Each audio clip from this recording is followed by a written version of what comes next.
Hello, and this is my response to this anti-natalism article that I read that Anti-Bullshit Man linked me on one of my other videos. It's in the description, you can read it. It's generally a response to anti-natalism ideology as I understand it, and the problems I think that it possesses. And feel free to respond and all that. I'm just here to give you my thoughts. So, the article is like pretty long. It's like, well, it's like 12 pages, and it goes into a lot of the details trying to justify antinatalism. Antinatalism, for those of you who don't know, is basically the idea that no new human being should be born. No new life should be brought into this world, period. But, you know, it's still okay to take certain measures to keep, you know, the people who are alive today, to keep those lives going. So it's not pro-mortalism, but it is anti-natalism. I suppose my only real question is, which wasn't answered in this thing, was is it anti-natalism in a proximate sense or an ultimate sense? Because those two things could mean very different things. I get the picture that it's anti-natalism in an ultimate sense, which I can't agree with for various reasons.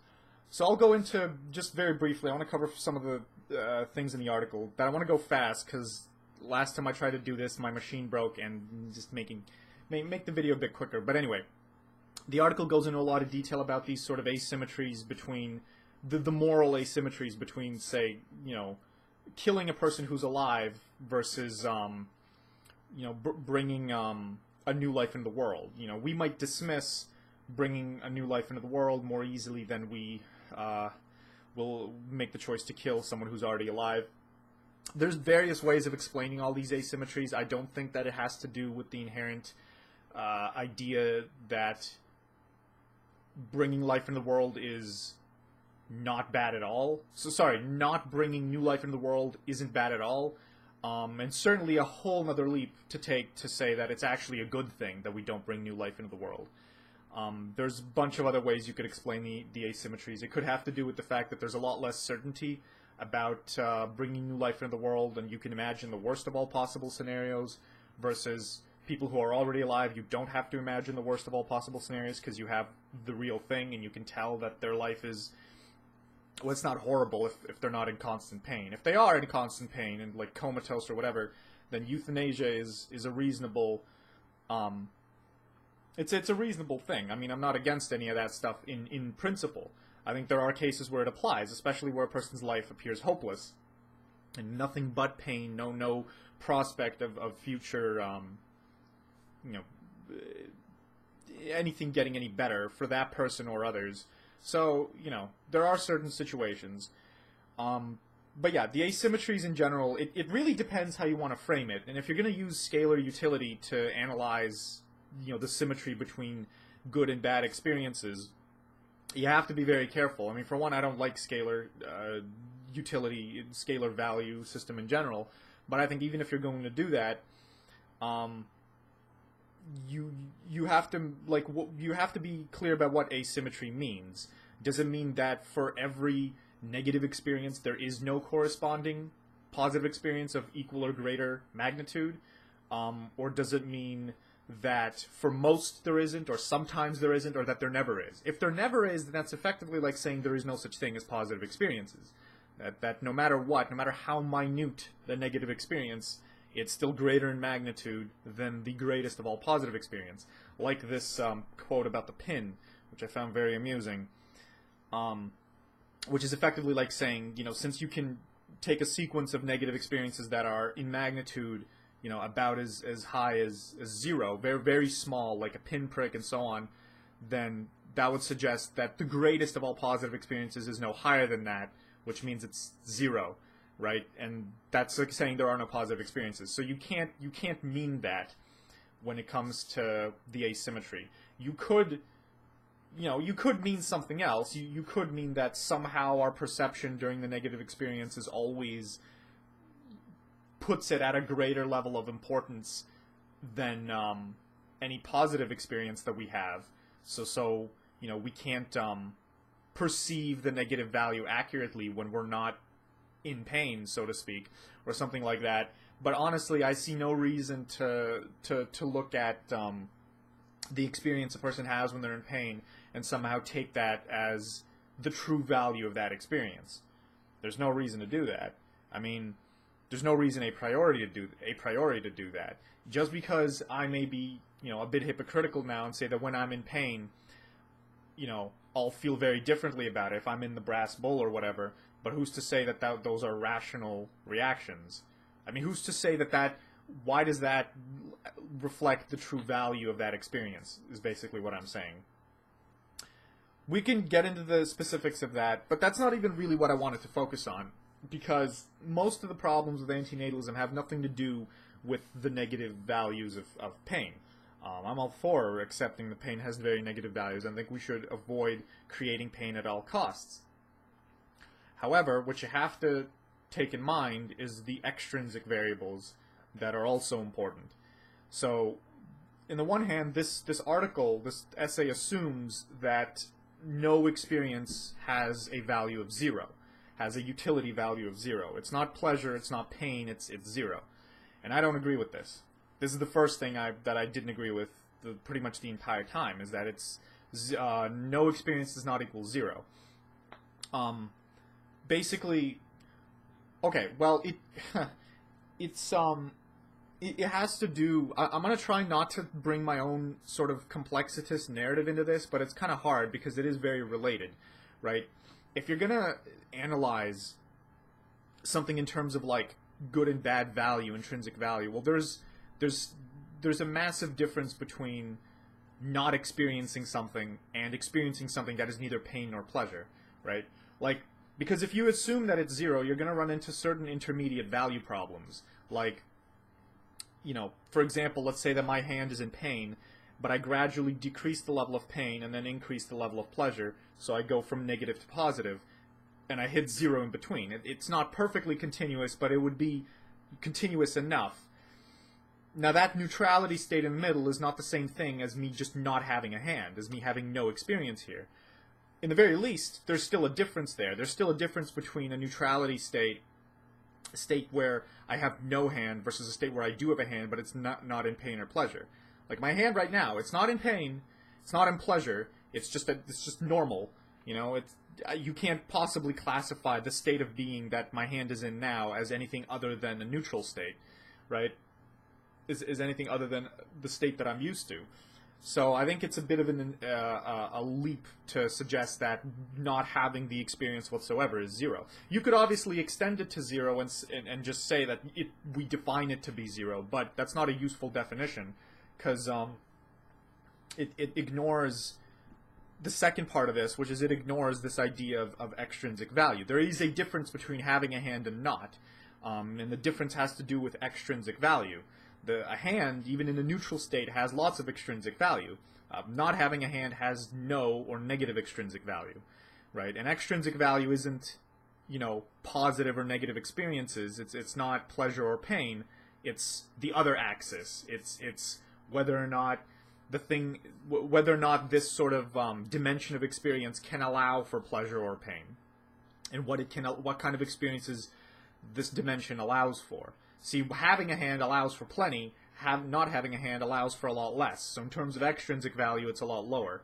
So I would suggest using a value system that tries to look at the extrinsic value as well, which I would say exists outside of certainly exists outside of the subject. Well, again, I'm a value universalist. I think value does exist outside of every subject, but that's besides the point. I'm just saying that... just straight up asserting that a state of neutrality is equal to 0 is pretty thoughtless.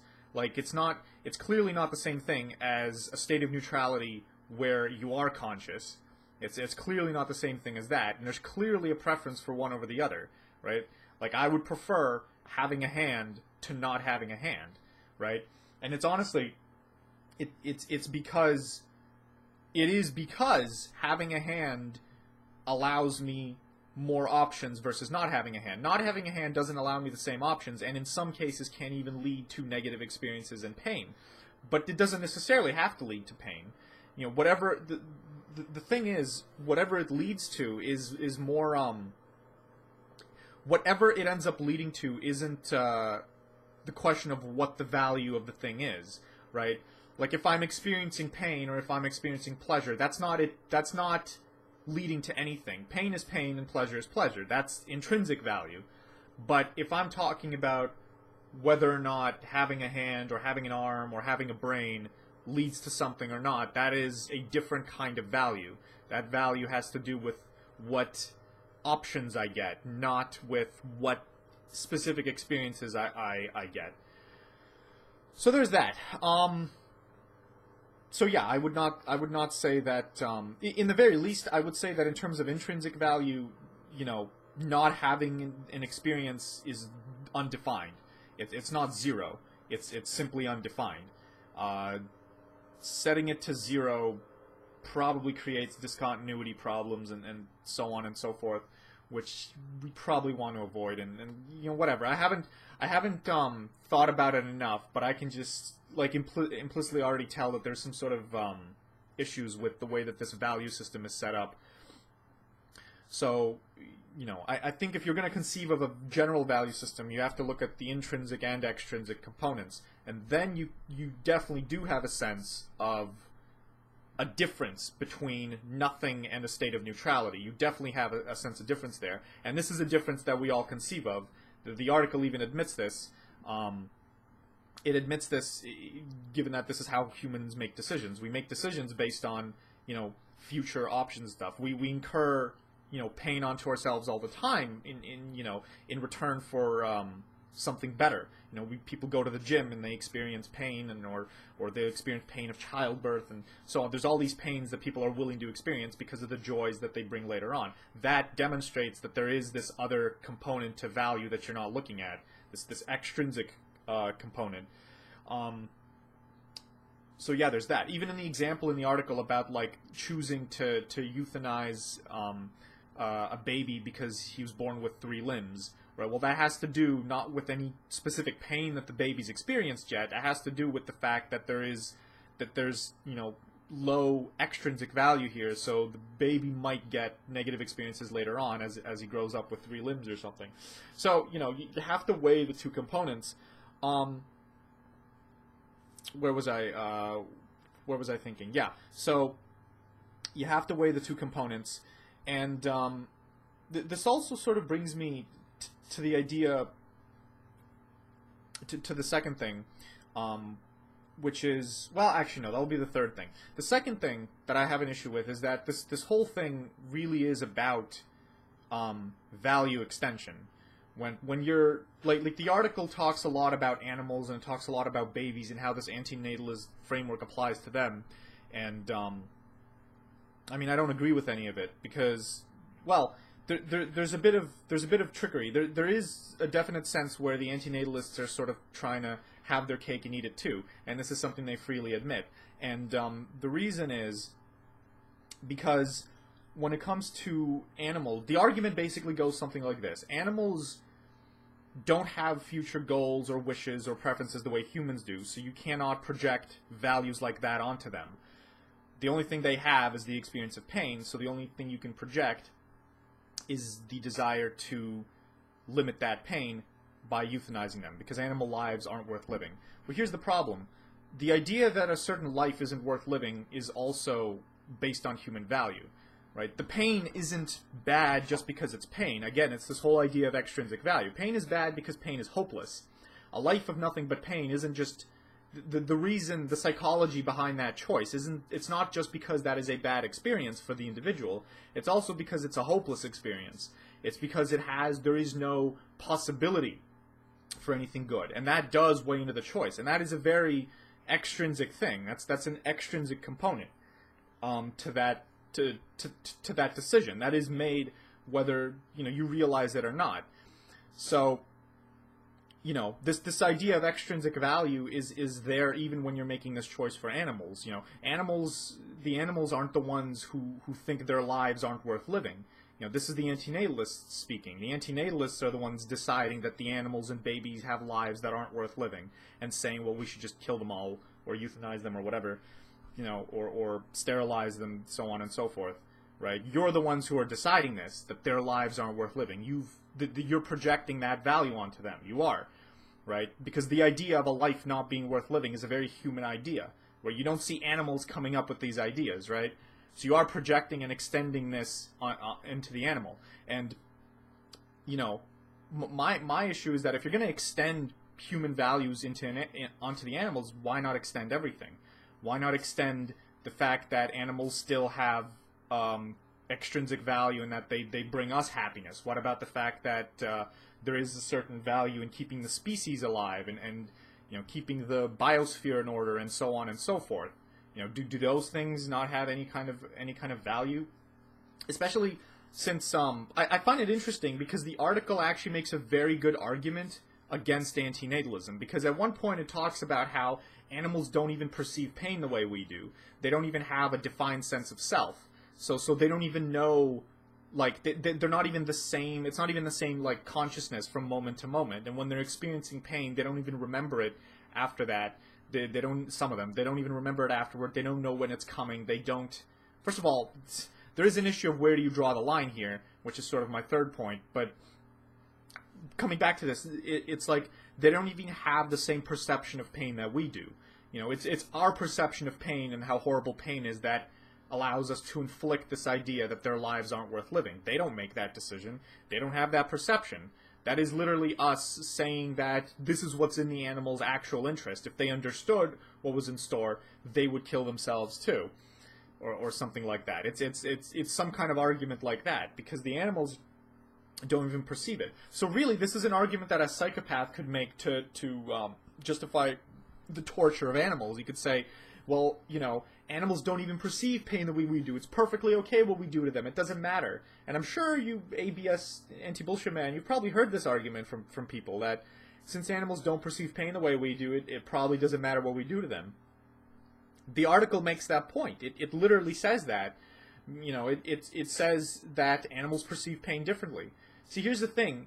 Anytime a creature perceives something differently, what you're going to be doing is you're going to be extending your value system into that creature. Now, I don't think there's anything inherently bad with that.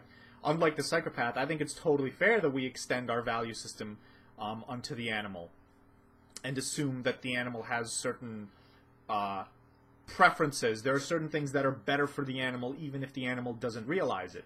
In some cases, euthanasia. In some cases, dying early. In other cases, not so much, when there's other variables that play into effect, like the survival of the species and so on.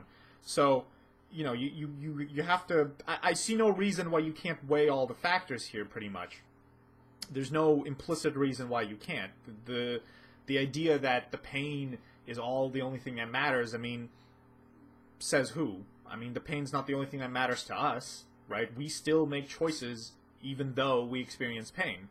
Why is that? That's not the only thing that matters to the animals. The animals don't even know that. The only thing that matters to them physically is finding food or whatever. So, I mean, how do you, like... How do you rationalize that? How do you rationalize the fact that, like, it felt to me in the article like antinatalism was trying to do two things at once. It was simultaneously trying to project this idea of lives not being worth living onto animals and babies, but at the same time not allowing us to project anything else. And I don't see the distinction there, why it should be there. Why can't we project everything? In fact, I'd say it's inevitable that we project everything. The idea that we can't project everything is a diluted, you know, trick. You can't actually not project everything, right? And even in the article admits that animals have value as pets and as research things and so on and so forth. So, you know, this is why I go back to, like, are you for the death of animals in a proximate sense or an ultimate sense, or so on.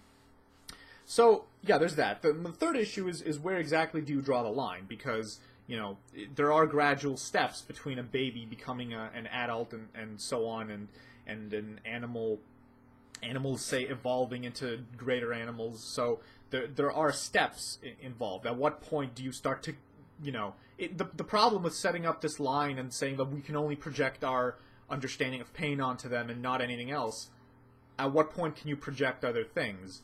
Right? And it's especially tricky if you come back to my whole thing about extrinsic value, with how so much of the life of a baby is extrinsic. It's not about the experience that the baby has at the time. It's about the experience that the baby brings to others, as well as the fact that the baby is going to grow up into a human and the value that the life of that human is then going to be. But I mean, I keep coming back to the thing. It's just like it feels very shaky when you're just setting up these random lines with where value starts and when it stops. You know, you can't, I think, just by virtue of the fact that you're projecting value no matter what you do, and you are doing this as an anti-natalist, then you have to assume that values just simply extends everywhere. You can't do this weird argument of saying that, like, no, value doesn't extend to, you know, our values of, you know, what we do in the future, and we trade-offs between pain and pleasure, that the animals don't make those kind of choices. You can't project that. I think this idea that you can't project, you know, some values onto other people is foolish idea. And I project everything on others. I think that's the whole point of value. Well, again, I'm a value universalist, so I think I'm not even projecting my own values. I think the only thing that individuals are doing is trying to. I think value is universal. The value system. There's only one value system, and the only thing individuals are doing is trying to perceive it from the different perspectives that they have. But more on that. That's getting into my philosophy, which I'm trying to avoid talking about here. But yeah, so you have, you know, you have those basic two problems, I suppose. You have the problem with the fact that a state of non-existence is not a state of zero. You have to look at extrinsic value. You have to look at value extension and how it works, and why, like, why is it not okay to extend more values onto animals and other things that you know, make animals matter and make their lives matter and them coming into existence matter, besides the fact that their experiences are going to be miserable. Like, I don't know if antinatalism just puts such a high value on the fact that their lives are going to be miserable, and even if there is an asymmetry there, I mean, it's not universal. I mean, there's clearly events where humans are willing to, you know, take on the pain in order for the pleasure that it brings. You know, there's no reason to do the same thing towards animals, allow them to experience minor pains or whatnot in exchange for, you know, greater pleasures that they bring us. That, again, that sounds cold and callous when I'm saying it, but it really isn't. I mean, you know, I'm not looking at this thing so harshly. There's a quote in this article, which I'm going to read to you guys, which I think is a very interesting and also pretty silly quote. But here it goes. A life filled with good and containing only the most minute quantity of bad, a life of utter bliss adulterated only by the pain of a single pinprick, is worse than no life at all. And this is Benatar. See, I fell out of my chair when I read that, because that sounds like the stupidest thing I've ever heard. No offense. I mean, for any human being, that is a no-brainer, that choice. You know, no life at all is not equal to zero, right? No life at all is, you know, it's negative extrinsic value. The no life at all is not good. Anyone would make the choice to experience the pinprick in exchange for a life of unadulterated bliss.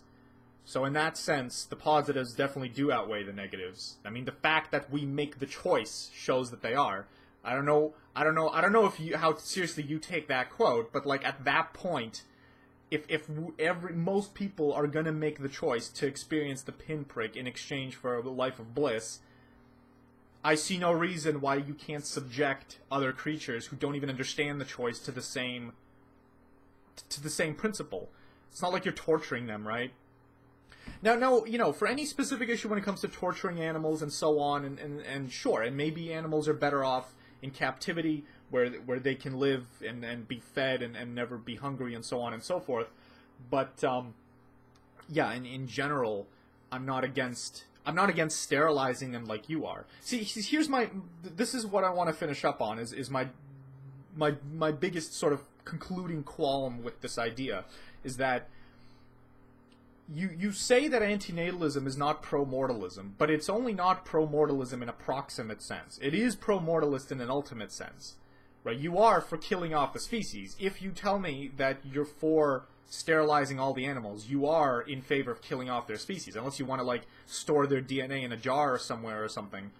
But if you don't want to have them around, even if we can clothe them and feed them and do whatever, maintain as high a quality of life as you can muster for animals in captivity, at that point you are pro-mortalist, because you are for the death of the species. You're not for the death of individuals, but you are for the death of the species. So the question, what is death? Is death something that only applies to individual organisms, or is it something that goes beyond that? Is death a more general concept, that applies to a whole species? This is literally, this does look from one perspective as just a genocide-affirming ideology. Because you are for genocide. If you're gonna, I don't know how serious you are about not allowing new animals to be birthed, and in what context that actually applies. If that applies everywhere, all the time, then A, I don't know why you call yourself a consequentialist, because that's not consequentialism at all, if you're saying that this applies everywhere. And then B, that's genocide. That is literally genocide. You're choosing to kill off the species. You're saying the species should not continue to live. Individuals who are alive now get to, but the species as a whole doesn't. Why is this, who cares about, why are the individuals more important than the whole? That's my question. There's also a whole bunch of other problems that you can arrive at here, which is the problem has to do with how the value systems of people who are alive today even works, right? Because you're saying it's totally, the antinatalists is saying that it's totally fair for them to have whatever value system they want and future and so on. But the thing is, so much of the value system that we have now, maybe some of us at least, doesn't have to do with our lives and our lives alone, So much of it has to do with, the things that happen after our death. Do our kids go on to live happy lives? That matters to some people. Do our accomplishments turn into something? Did we build something? Did we create something? Did it make the world a better place? It's not a matter of just, it's not limited to our own experience. It goes so far beyond that, right?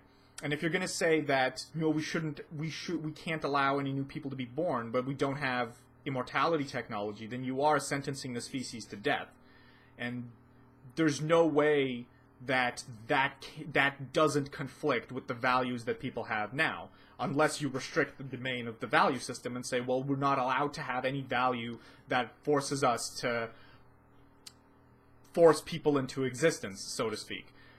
But the problem is, there is no other way. A lot of these decisions with pain as well. I said pain is about hopelessness. Well, pleasure is also about hope. The things that we do, it's not so much about what we actually manage to experience in our own lives as much as whether or not we can have hope for the future. That is what keeps a lot of people going. If you're going to suggest that, we're never going to birth new people and that the human race and every race should just die because there's nothing wrong with lifelessness, then I feel like what's going to happen is you're just going to...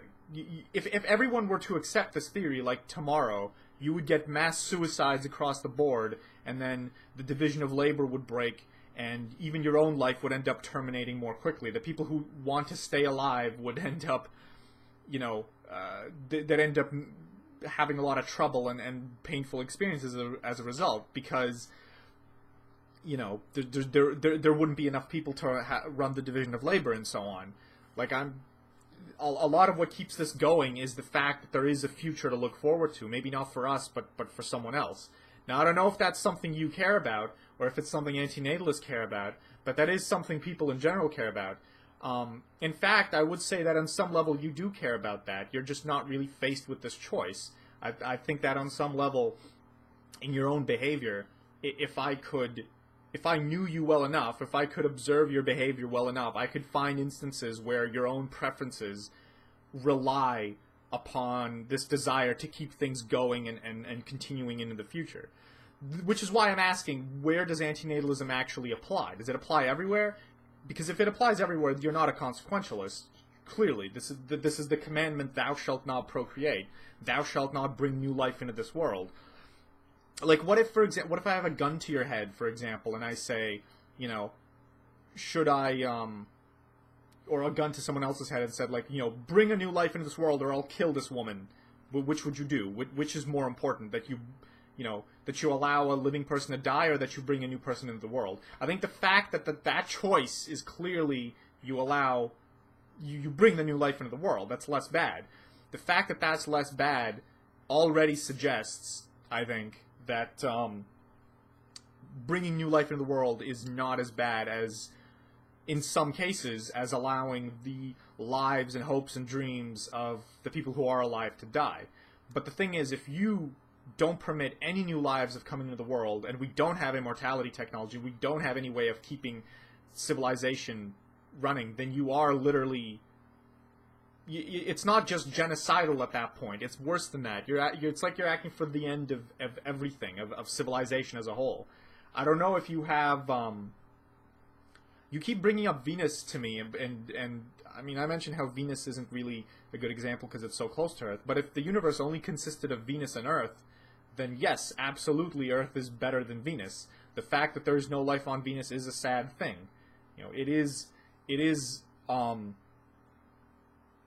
It's not good or bad in a level of intrinsic value, but it is bad on a level of extrinsic value. There's no life there.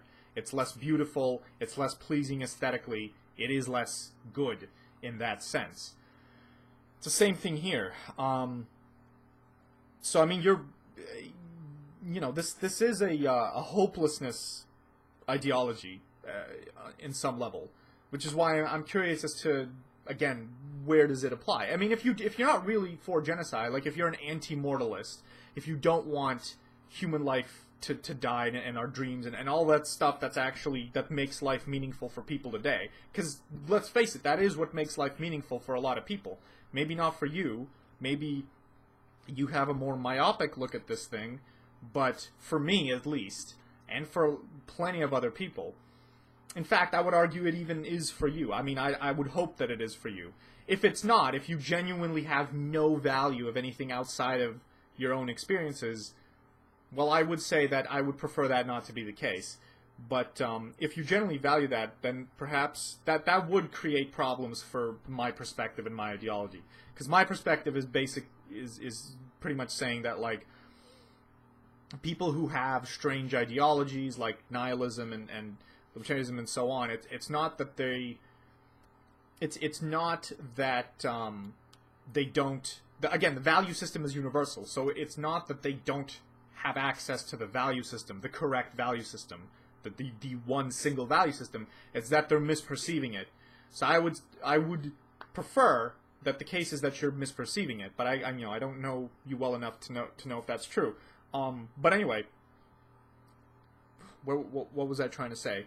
If you're not for the end of the human species and all the things that create value for people's lives today, if you're not for ending it all, then then the question is, then there's going to be trade-offs between bringing new lives into the world and allowing the dream to sort of die, allowing that which we've built to just end and crumble, and only the last people can die and whatever.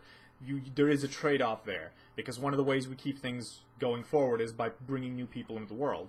So if at what point do you restrict that? Like, let's say let's say we do have immortality technology, for example, but the sun is expanding and we need to leave the planet. However, in order to leave the planet, we need more people for some reason, because we need more hands in the division of labor to man the space shuttle or whatever.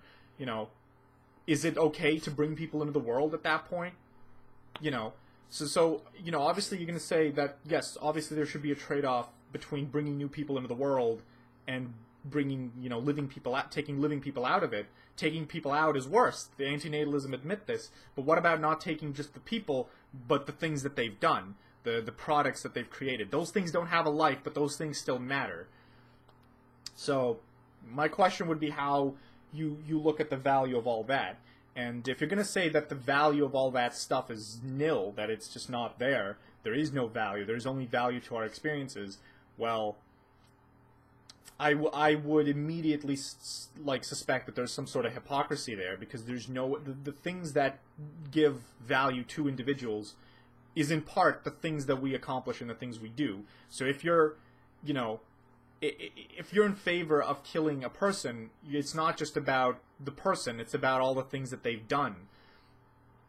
Killing, the person isn't as bad as killing the person and killing all the things that they've done, all the things that they've accomplished. This is why, like, you take in, like, ancient cultures would, like, when you eradicate a culture, you, like, destroy their sacred sites and burn all their books and rape all the women. That was done because you're not just... They weren't these warring tribes, they weren't just destroying the people, they were destroying the meme. They were destroying everything. The meme is a life form itself. So, I mean, again, it's just a question of how you apply this vision of life and death to all the higher level constructs, like memes, like, dreams, like the things that we've built. Because honestly, from what I see it, if the goal is to just allow everything to die anyway, then we might as well kill it all now. It is pro-mortalism in an ultimate sense, and that is how it's going to be interpreted. Like, that is ultimately the goal. The thing is, there is no value in my life, for example, if there is nothing that goes on after my life, if that's just the end, right? I'm talking about myself personally now. I'm telling you this for a fact. There's no, if I were to become an antinatalist, I would just kill myself, because there's no point in keeping things going if there's nothing that's going to happen after I'm dead. If there's no hope, because then there's no hope. And that's the whole point. So you are telling me to restrict my own value system. I'm not allowed to have that value. I can only care about the value of the things that I have in my own life, and nothing that happens after that. But the issue, that's not even how value works. We do not value things restricted to our own lives. Like, what does that even mean? The whole point of the value system is that it extends to everything, right? So you can't even... this is where I'm saying that this is hypocritical, because even at a personal level for you, I guarantee you there are things that you value that extend beyond you, and that extend beyond the antinatalist, given that you have hopes and dreams for the future. But again, this is all resolved if you acknowledge all this, and that there is some sort of trade-off between, being anti-birth and being pro-death, and being willing to accept the birth of new individuals for the sake of keeping certain other, humanistic things that humans value alive. And I say, yeah, that's totally fair. And I say the same thing applies to animals, though. There's no reason to think that it doesn't. Again, if it's a question of animals living in the wild versus animals living in captivity, that's a different question. If it's the question of, if we can assure animals have a life that's, so to speak, perfectly painless, or as painless as can be, and as ideal as can be, then again, it's a no-brainer. Then of course you keep them alive, once you take into account the extrinsic value. So anyway, this is basically my perspective on this whole thing. As I see it, when it comes to antinatalism, I can't be an antinatalist, because for me it's about... It does amount to pro-mortalism in an ultimate sense. It depends on how you define it. If you're against mortalism, even on the level of culture, of society, of meme and all that, if you're against killing those things as well, as you're not, you're against the death of those things, well then antinatalism is perfectly compatible with everything else. But until I have that resolved. But I'm telling you, if it's the other one, if it's the one where you are genocidal, you are affirming genocide at a collective, the whole could die, screw the whole, then, I mean, for me to be convinced of that, I would have to believe a whole bunch of things that I don't. I'd have to believe that the whole is the sum of its parts. I'd have to believe that the whole, doesn't exist or doesn't matter. And that just doesn't make sense, considering there are so many valuable things that individuals get by virtue of being part of the whole. And then there's literally no reason to think that the whole is the sum of its parts. and so on and so forth. And then again, there's the whole other issue with extending your value system and the fact that zero is not a state of neutrality. You know, until all of that is resolved, I see no reason to become an antinatalist or to, you know, to treat this. Honestly, my perspective is that this whole ideology is pretty hooey. It's pretty it doesn't appear rational to me. No offense, but that's what it looks like, because, you know, it seems like a very thoughtless value system and an artificial extension of a human value system without taking it to its ultimate conclusions. And honestly, it doesn't respect, you know, the value system in the most general sense. It's trying to restrict the domain of the value system. Now, I'm not for restricting the domain of the value system, no. I'm not for restricting it. I claim that people are misperceiving it. The value system, but the domain of the value system is everything, right? These ideologies are actually trying to restrict the domain of the value system. So on what basis should you restrict the domain? And ultimately, my end thing is, I suspect, and I'm not sure about this, I might be wrong about this, but it would be ideal for me and for my narrative if trying to restrict the domain of the value system somehow collided with the interests of the antinatalists, which is why I say that there might be hypocrisy when it comes to you saying that, you know, our values end at the individual, and you can't value the existence of the species, or you can't value the continuation of the species, or the continuation of the means or society or the things we built and so on and so forth. You can't value any of that. So yeah, I suspect that mentality, that collides with some things you do value. That idea, in some way, will collide with the things you do value. And perhaps you aren't aware of it, which is why you're advocating that those things don't matter. Because they're far enough removed from the things you do value in your own life that you don't have to worry about them. But I think if you were to look at this more, you know, if you were to consider all the variables, and you could and you consider the whole, how your own values are connected with the values for these things that are greater than you, so to speak, then you would find that they are actually in conflict with each other. So you cannot respect one without respecting the other. But again, I can't prove that right now because I don't know you well enough. But that is what I would like to believe. I'll admit that. But yeah, ultimately, my parting thoughts are just that the idea that you know, the pain is bad, but there is an issue. There is a good thing. There has to be a good thing to come from it. Otherwise, it was all a waste of time. You know, the pain has to be worth it, so to speak. Otherwise, it wasn't worth it. Otherwise, what was the point? What was the point of all that pain if there's no hope anyway? You know, and this is how the natural reaction should be, would be to this whole thing, which is, you know, something good has to come from it to make it worth it. You know, to respect the pain that was experienced by all those animals and all those generations past us, is to actually do something right. You know, we'd be the lucky ones who don't have to experience any pain in our lives, but to honor their sacrifice, we should do something, we should build something so that we don't have to have that kind of world. You know, make their hopes realized, so to speak.